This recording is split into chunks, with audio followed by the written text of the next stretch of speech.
Hello दोस्तों, good afternoon. जैसे कि हम लोग हॉस्टल मैनेजर के पोस्ट के लिए प्रिपेयर कर रहे हैं, ये मेरा फर्स्ट वीडियो है और मैं रेगुलर वीडियो डालता रहूँगा। जैसे कि हम लोग जानते हैं हॉस्टल मैनेजर पूरे हॉस्टल को देखता है, पूरे हॉस्टल के एक-एक काम को उसका रिस्पॉन्सिबिलिटी रहेगा। जो आप बनने वाले हो, आपका रिस्पॉन्सिबिलिटी रहेगा और मैं यही बोलूँगा कि आप रेगुलर प्रिपेयर करो। अगर मुझे लगता है जहाँ तक कि ज़्यादातर लोग जो काम कर रहे हैं वही हमारे बिहार के लोग होंगे या झारखंड या यूपी। मुझे ऐसा लगता है कि ज़्यादातर ये लोग ही फॉर्म फिल कर रहे हैं। तो मैं इसलिए हिंदी और इंग्लिश दोनों में इसे पढ़ाऊँगा, जो मेरा खुद का एक्सपीरियंस है। और जैसे कि हॉस्टल में आपका क्लीनिंग सबसे ज़्यादा ज़रूरी है, हाइजीन। और कोविड के बाद तो मुझे लगता है हर एक हॉस्टल अपना क्लीनिंग स्टैंडर्ड जो है वो पूरा मेंटेन टॉप नॉच करके रखा हुआ है। सो टास्की हाउसकीपिंग में सबसे पहला तो टास्की आपको याद करना पड़ेगा, जो कि याद करना होगा। और मैं टास्की पहले बताऊंगा आपको, उसके बाद मैं कुछ दिन के मतलब एक दो दिन के बाद मैं अपने एमसीक्यू क्वेश्चंस कराऊंगा।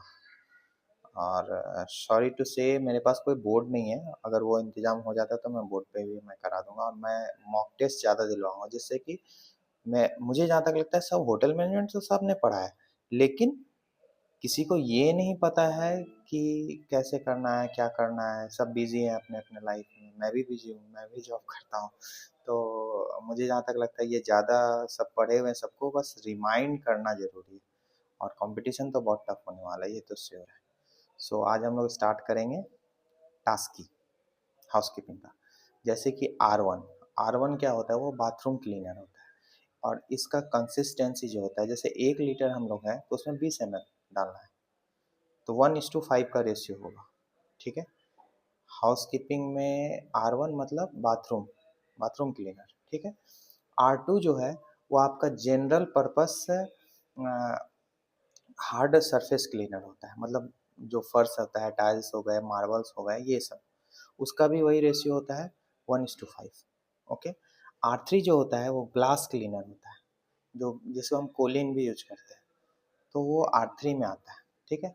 मैं ये नहीं बोल रहा हूँ कि कोलिन लिख देना, ये नहीं। R3 मतलब ग्लास क्लीनर, आप ये बात याद रखना। उसका भी रेशियो 1:5 होगा। R4 जो होता है वो फर्नीचर, फर्नीचर मतलब पॉलिशिंग।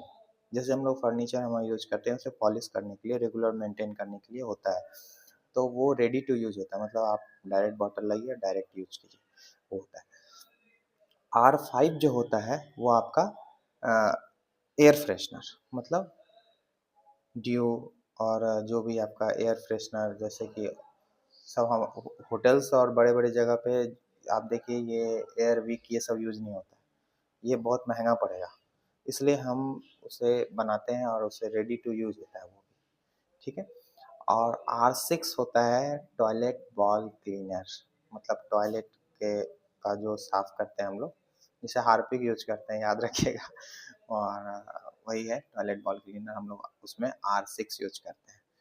R7 जो है वो फ्लोर क्लीनर होता है, all type of floor cleaner. ठीक है। इसका भी तो रेशियो होता है, 1:5 होता है। R8 R7 हो गया। R8 जो होता है वो बहुत सारे जगहों में नहीं पढ़ाया जाता है, क्यों नहीं पढ़ाया जाता है या नहीं बताया जाता है, लेकिन ये भी जरूरी है। एक बात याद रखिए, कोई भी किसी भी जगह से पूछ सकता है।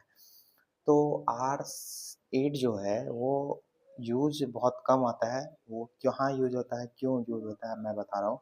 वो जैसे कि आप किचन एरिया में, जैसे अभी के टाइम में आप देखे होंगे कि जो सिंक होता है हमारा, बेसिन जहाँ हाथ धोते हैं हम लोग, या बेसिन का वो जो टैप होता है, मेटल जो होते हैं, जैसे कि केटल होते हैं जिसमें कि हम लोग पानी गर्म करते हैं, जो कि हॉस्टल में दिया जाता है, बड़े बड़े हॉस्टल्स में केटल्स होते हैं, उनको साफ करने के लिए उसका यूज किया जाता है।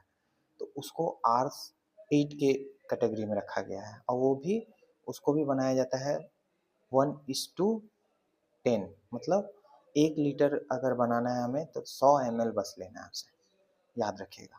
ये बहुत इंपॉर्टेंट क्वेश्चन है, कहीं कहीं पूछा जाता है।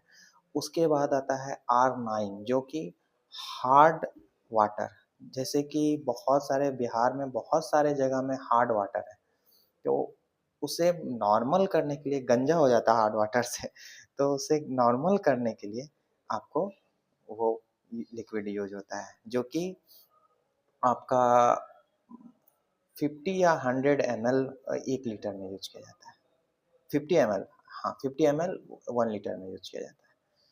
और उसके बाद देखिएगा टास्की जो है मेटल पॉलिश, ठीक है, मेटल पॉलिश जो है टास्की मेटल पॉलिश जो है ऑल पर्पस मेटल, मतलब जितने भी सारे मेटल्स हैं उसको रेडी टू यूज होता है उसके लिए होता है। याद रखिएगा टास्की मेटल जो अगर पूछिएगा तो उसे all types of metals cleaning होते हैं।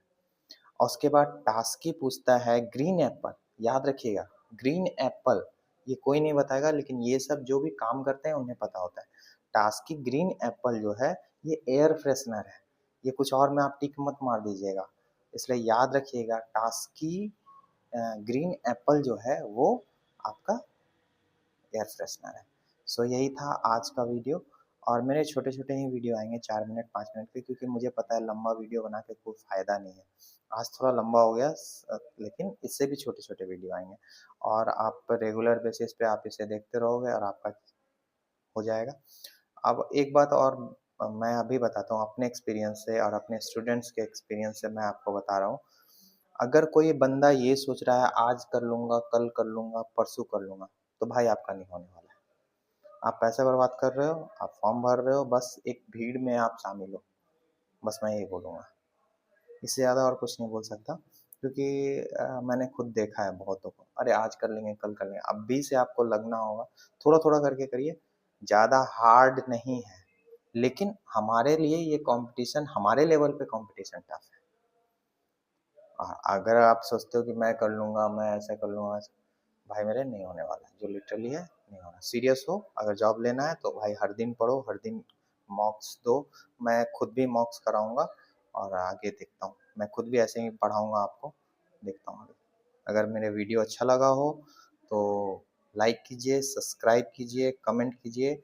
एक मेरे भाई यूट्यूबर, मेरे एक सब्सक्राइबर ने पूछा कि नोट्स, तो भाई मैं नोट्स मैं प्रिपेयर नहीं किया एक्चुअली, मेरे पास पीडीएफ उस ढंग का नहीं है, मैं हर दिन पढ़ाऊंगा। अब मैं एक टेलीग्राम चैनल अपने से बना रहा हूँ, आप उसमें ऐड हो जाना, मैं उसमें डालता रहूँगा। Thank you so much.